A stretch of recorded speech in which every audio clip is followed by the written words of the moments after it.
much of Islam, Islamic's fundamental core beliefs, but it takes it beyond there, and it's become this unique thing. And so I wanted to discuss that with Robert, and he's such a joy. He's so brilliant. He's an expert in the Quran.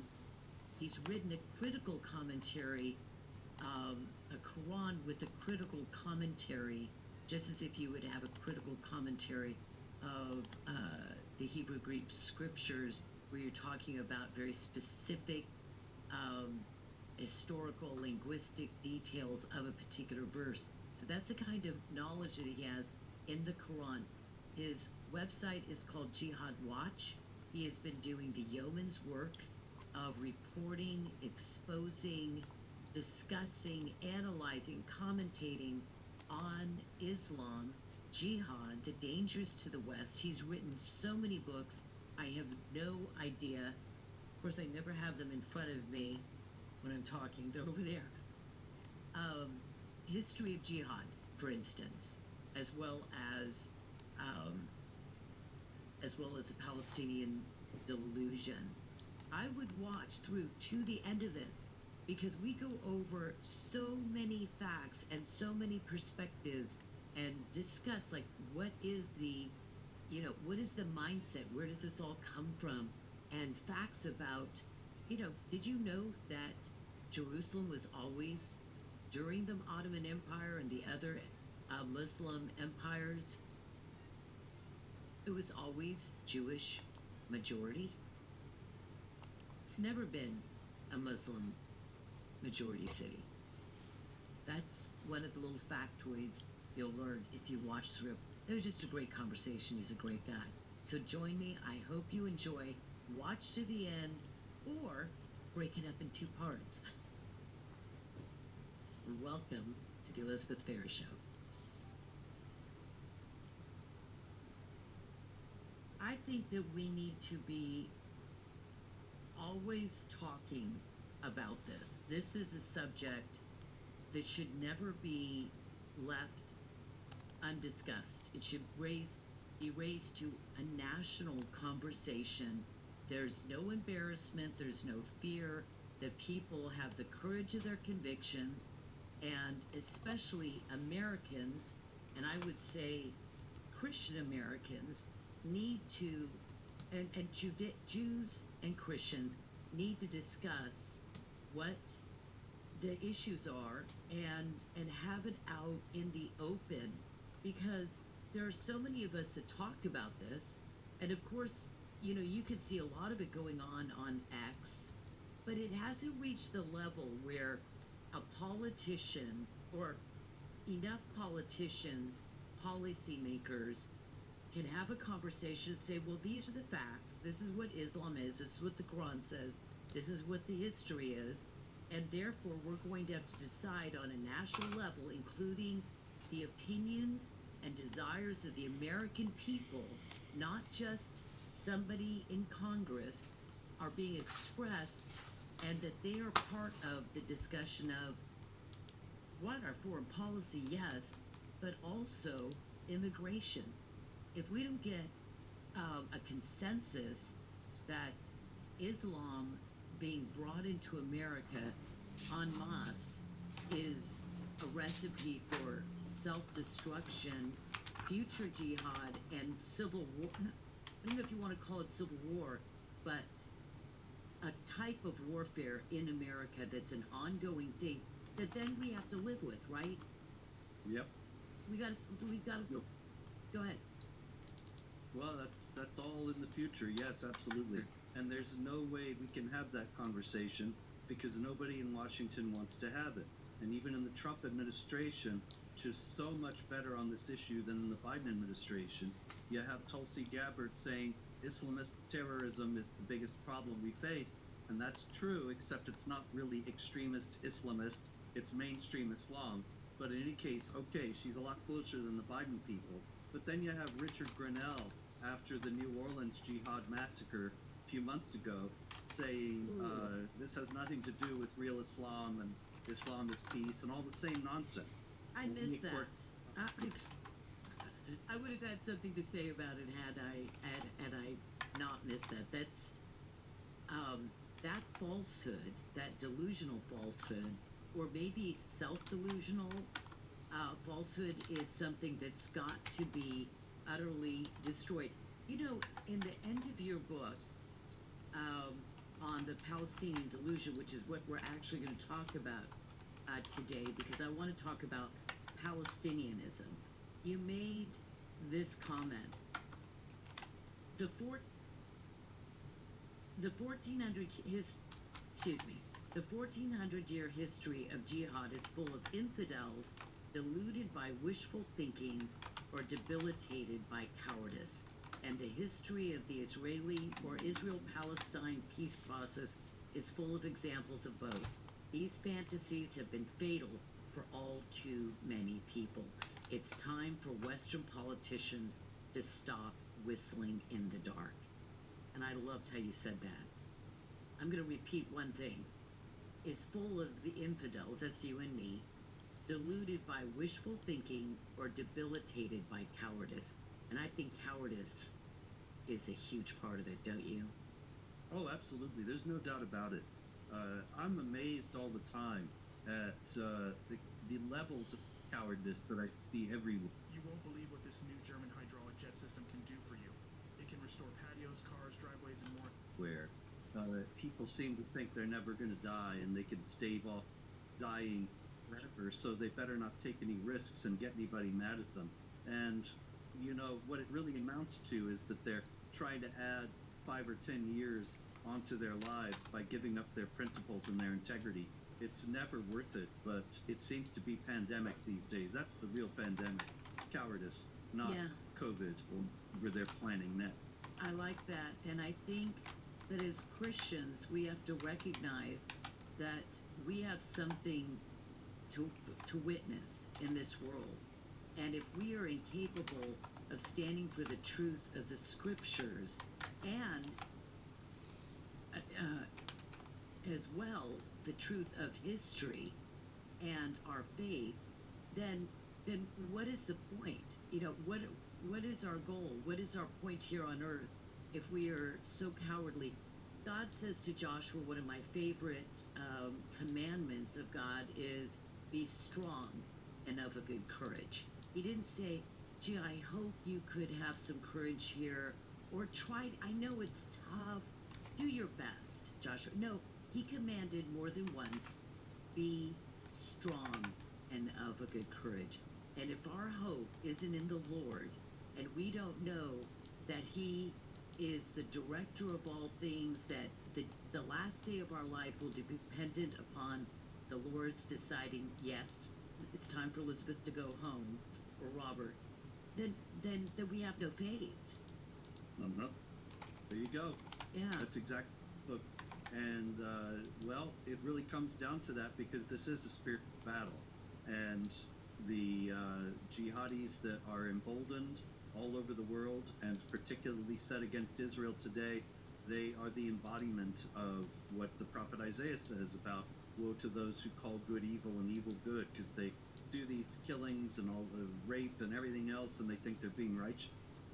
Right, and the scriptures say it elsewhere, and I can't think of if it's in Isaiah, but he says that there's a time, well, it's also in the Gospels, of course, there's a time when they're killing you that they will think that they're doing the work of the Lord, and it's also in the prophets.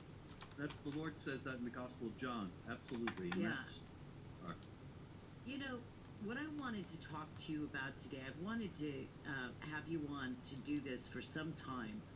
I want to talk about Palestinianism and explore that in light of what you so aptly titled your book, The Palestinian Delusion. And I thought first, perhaps we could discuss what Palestinianism is, because I use that more myself by design, more often than saying somebody is a Palestinian, because I disagree with that term. I will actually say the words, he's a Palestinianist. And this can take it from beyond the borders of Israel, Gaza, at all, bring it all the way to the UK, the United States, Argentina, for all you. And I think it is something, it's an ideology and it's a delusion. And I think it would be nice to just break down some of the basics. What do you consider Palestinianism to be? Well, in the first place, I got to congratulate you. That's a terrific term, and I haven't heard that before. And that's very apt because the whole idea of the Palestinian people was invented in the 1960s as a weapon to use against Israel. And it's been the most extraordinary propaganda victory in the history of the world, the most effective propaganda campaign. But that's really all that it is. It's a lie. Palestinianism, as you call it, and I love this phrase. I might have to start using this Please myself. use it. The Palestinian people and Palestinianism were invented in the early 1960s. In 1964, hardly anybody noticed, but the Palestine Liberation Organization renamed itself the Palestinian Liberation Organization. And probably most people didn't even notice that there had been a change. And they didn't realize this was not only a change, but an extremely momentous one. Because Palestine was always a region, or not always, but from 134 AD up through to 1948, there was a region of the world known as Palestine. It was not actually always known as Palestine. The Ottoman Empire called it South Syria, and they didn't word Palestine. But the Romans renamed Judea, the land of the Jews, Palestine in 134, excuse me, 134 AD, a little earlier than 1934. And they expelled the Jews from it, although many of them remained.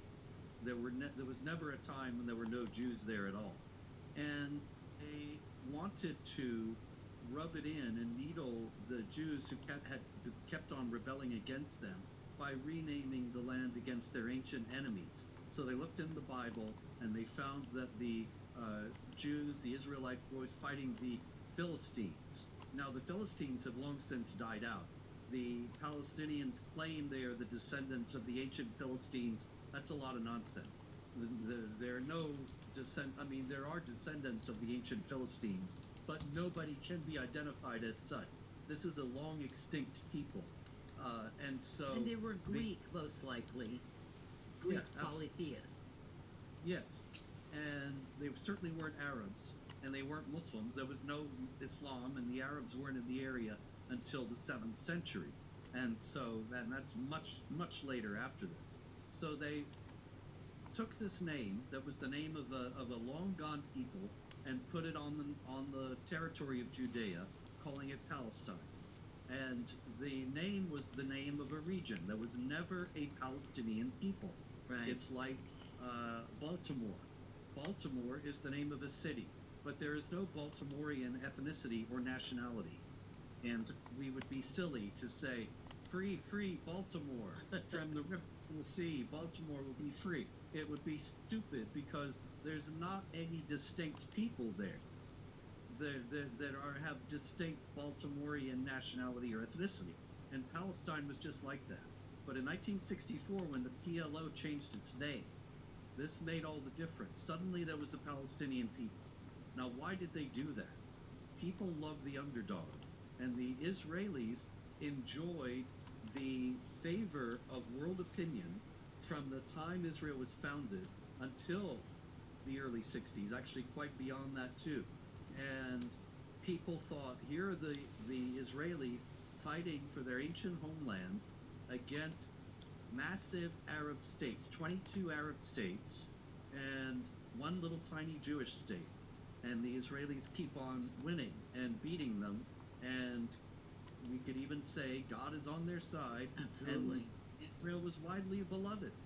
And so the KGB, in collaboration with Yasser Arafat of the PLO, decided to create a distinct people, the Palestinians, so that Israel is not facing the giant Arab states anymore and is the underdog that everybody loves, but Israel is facing the tiny Palestinian people who are even smaller than the Jewish state. And so it's the giant IDF war machine that is suddenly the villain, and the Palestinians are the underdog. And this was a masterstroke of propaganda. There are numerous records, I have them in the book, of even Arab leaders and even Palestinian leaders saying there are no Palestinian people. They're not different ethnically, linguistically, culturally, religiously from the other Arabs of the area. There are only the Arabs. And once we get the Palestinian state, we will merge it with the other Arab state. It's only a weapon to defeat Israel and the Palestinian people, Palestinianism. If your feet burn when you sleep, here's a solution. This is why your nerves fail and your feet burn. This is the only time that a whole ethnicity and nationality has been invented in the first place, and it was invented solely in order to use it to destroy Israel. So the Palestinian people don't actually exist except in order to destroy Israel, except as an enemy of Israel. It's a ploy. It's They a don't ploy. have entity other than hating Jews and Israel. You know, when you talk about the KGB, and it's Pachepa that actually disclosed this information, isn't it? We published the book Disinformation, and that was by Pachepa and his co-writer.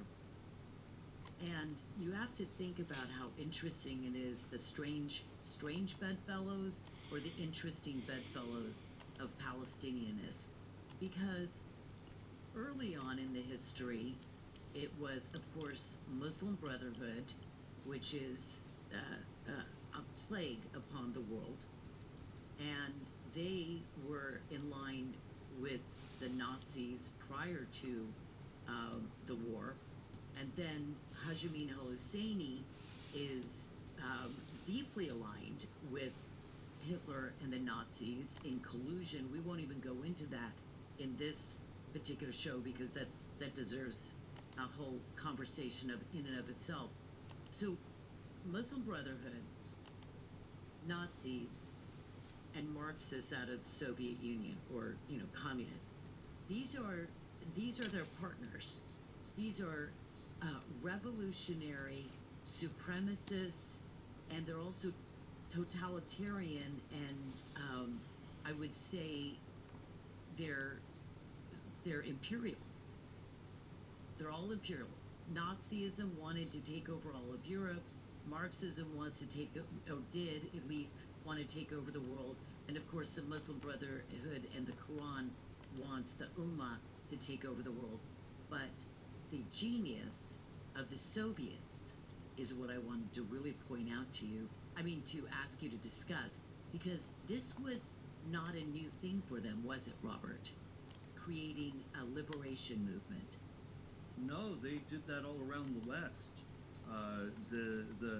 The untold story, really, I think people still don't realize to this day, of the American left and of the left in Europe, was that it was an arm of the Soviet Communist Party. These were not organic movements. This was not grassroots. This was the very definition of astroturfing, that you had the Politburo and the Comintern that was dedicated to spreading communism internationally, establishing liberation movements, leftist movements that would protest against the status quo in various Western countries based on the news of the day, whatever it may have been. Opposition to the war in Vietnam. Before Vietnam, it's forgotten today, but there was the opposition to America's entry into World War II that came from the left during the time of the Nazi-Soviet pact, because the communists in the U.S. did not want the U.S. to be fighting against Hitler when he was allied with Stalin, and so Pete Seeger, the folk singer, and guys like that were agitating for peace in 1939 and 40. And it was the same kind of it wasn't because they really wanted peace. They just didn't want anyone to enter into war against the Soviet Union. It's interesting when you think about it. We see today, what do they call it, the Red-Green Alliance, something like that, but where the leftists of all stripes join together with Muslims. And this has been going back. I remember at this hijab rally with what was her name? Sartor, yeah, Sarsour. Sarsour. Thank you. Um, and so this coming together of these two completely opposite movements, but who always wins out? If you think of Iran, the Marxists joined together with the Islamists. They thought that they were going to partner together. Well, the Marxists lost. The Islamists in Iran were prevailed. And if you think about the PLO, so many people think of them today as they're secular, which is so bizarre. But Yasser Arafat, at the instruction of the KGB and the Comintern or whoever in the Soviet Union, they partnered with Islam. But what prevailed ultimately? Marxism fell away. That secularism fell away because it could never have survived. And so today, when we talk about the same thing, because I'm always wondering about if Islam and Marxism really were able to defeat the West, to defeat Christianity and all this, who would ultimately win? And to me, it's always obvious it's going to be Islam. Yeah, people have forgotten Arafat started out as like a Fidel Castro figure, wearing the fatigues, and mouthing the rhetoric of the proletariat and worldwide revolution and so on. But as his career went on, he became more and more Islamic in his presentation. And it was the leftist jihadist alliance, just as it is today. But as you noted, the jihadis won out, and they always seem to win out. The left loves Islam because Islam inculcates absolute obedience to the ruler. There are no democracies in the Islamic world. There are no republics. We have never had them in history. It's always authoritarian states because Muhammad said you obey your ruler even if he's an Ethiopian with a head like a raisin. Mm-hmm. And so they obey the ruler no matter what. This is a principle of That's Islam. why they hate democracy and they say it is anathema to the Quran. They can't have that. We determined that the modern Palestinianism is really a creation of a Marxist, disinformation campaign that worked beautifully. It caught on pretty quickly. 67, everybody was still high on Israel because we could all look at the scriptures and we know the promises and we know the prophecies and we know that Israel was going to be brought back, and they were in 48, and then in 47 they prevailed over the attack by the Islamic states around them and the Arabs within, and so they were still on the right side of history. But once the PLO gained a footing and was able to work a few years on their propaganda, it was all over for Israel. I mean, they haven't been on the right side of history according to the worldly elite since probably very, very late 60s or early 70s. Yeah, and that's because the world elite, they're Marxists. And the Marxists, they hate Israel because they're internationalists and collectivists. And the state of Israel as the Jewish state is a standing rebuke to internationalism, activism. This is the unassimilable people who want to maintain their own customs, their own culture, their own traditions. And so the left hates Jews and Israel, which is ironic since so many Jews in the United States are leftists, but I respectfully suggest they have not thought this through. The left hates Jews in Israel, and thus the more that the left gained a foothold among the international elites, the more Israel fell out of favor, and the more that this KGB propaganda creation of the Palestinian people gained currency, and the whole thing was seen in a Marxist framework as the oppressor fighting against the oppressed. And of course, all the people of the world who believed in liberation had to support the oppressed, who were supposedly the Palestinians. Good point. So we see that the genius of Marxist ideology and their tactics that they had owned